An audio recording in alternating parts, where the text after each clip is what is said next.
Bigla nga kami ritong napasugod kala daddy dahil meron nga raw siyang biniling dalawang gansa. Tignan nyo naman yan mga utol, talaga naman napagkabisa niyan. Kaya naman kahit may nararamdaman tayo, pumunta pa rin tayo rito ng makatulong. Si daddy nga yung tagatanggal ng balahibo at ako naman yung taga-page, yung tipong wala ng balahibong matitira. At inutusan naman ni mami yung pinakamaganda niyang bunso na bumili ng Sprite para sa pampakulo. Kaya lang wala na nga daw Sprite, kaya naman Coke na lang yung binili nila. Kasama niya nga pala si Esme bumili, siya nga ang taga-video. At pagka uwi ay nagkakomputan na, ay nakukan, mukhang nakuhaan na ng pamasahe.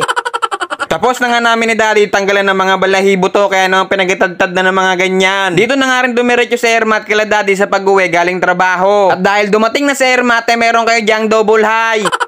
At isa rin sa mga dahilan kaya rin kami napasugod dito ay hindi pa nga tapos na airpat yung project niya dito kala daddy. Tignan nyo naman kasi mga utol kung gaano kasolid yung gumawa sa airpat. Kaya naman, okay. Simula binata pa nga lang sa airpat ay nagko-construction na nga siya. Pero ngayon ay sadyang nagretiro na talaga siya. Hindi na nga siya ngayon natanggap ng mga kontrata-kontrata dahil ang gusto niya lang ngayon ay magbiyahe-biyahe para maapagpahinga. At tumatanggap na nga lang sa airpat ng mga kontrata kapag yung mga kapatid niya na lang yung nagpapagawa. Pero kapag may lumalapit kay airpat na magpapagawa na kahit ano yan, basta kayang tapusin ng isang araw, walang problema kay airpat yan. Basta laylo na siya sa mga kontrata-kontrata, yung tipong siya yung nag-estimate. At ang tanging gusto na lang na airpat ngayon mga utol ay yung magluto-luto para nahandugan kayo palagi ng mga putahe. O siya, mabalik na tayo rito mga utol. Sinalang na nga ni daddy to at nilagyan na nga rin ng Coke, kaya naman double okay ka dyan kay airpat. At ito na nga pala ang ganap dito mga utol. Tamang paikot na si daddy rito ng shot, inaabutan na si airpat, kaya naman okay ka sa akin. Habang si Manang Lia naman dito ay tuwan-tuwa sa binigay ng ninang niya. Akala mo naman talaga hindi natatakot. Ganyan-ganyan lang yan si Manang Lia, pero kinakabahan yan dahil nagalaw-galaw nga yung tenga.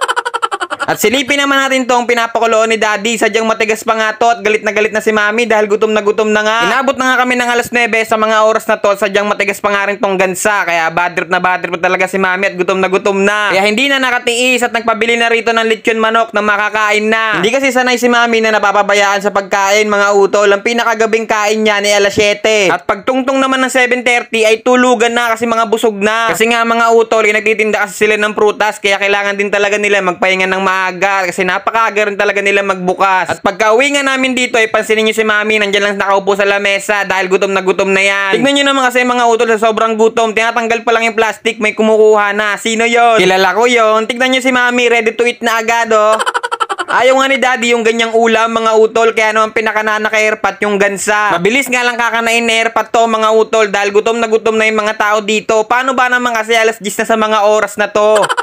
Sadyang biglaan lang kasi talaga yung punta namin dito dahil hindi pa kasi tapos yung project na airpat dito. At tinawagan nga ako na airpat sa bahay, napunta nga doon kami rito nila utol at dito na nga lang doon kami kumain dahil nga raw may binili si daddy dalawang gansa. Ay sa sobrang bisa mga utol ay hindi na nagdalawang isip, pumunta na kaagad kahit may nararamdaman pa. Tignan nyo naman kasi yung itsura mga utol, nilagyan na nga na airpat ng pamintang pino yan tapos nilagyan pa na airpat ng chili powder. Ay sabi niya hindi raw manghang yan kaya dinamihan niya. Nilagyan na nga rin na airpat yan ng daon ng laurel at hinalo-halo nga lang yung magdamag at syempre lalagyan din natin yan ng suka para merong konting asim, parang kilikili mo.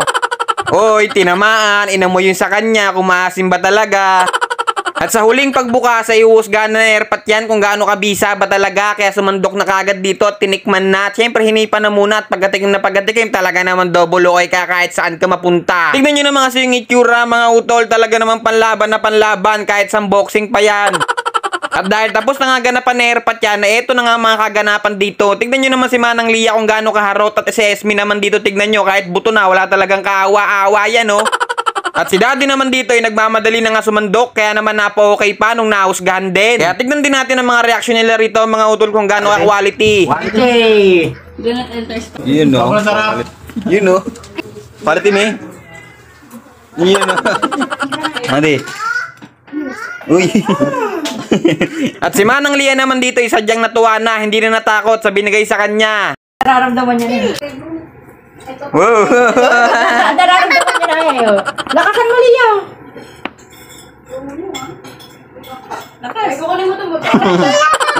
At dahil tapos na nga ating pudripan ay nagpaalam na nga tayo kay mami at dito sa bunso niyang pango. Siyempre dito rin kay utol at sa pinakagwapo kong daddy. Kaya naman lumabas sa sila Esmerito at saka si Ermat. Kaya paano mga utol, hanggang dito na lang. Paalam!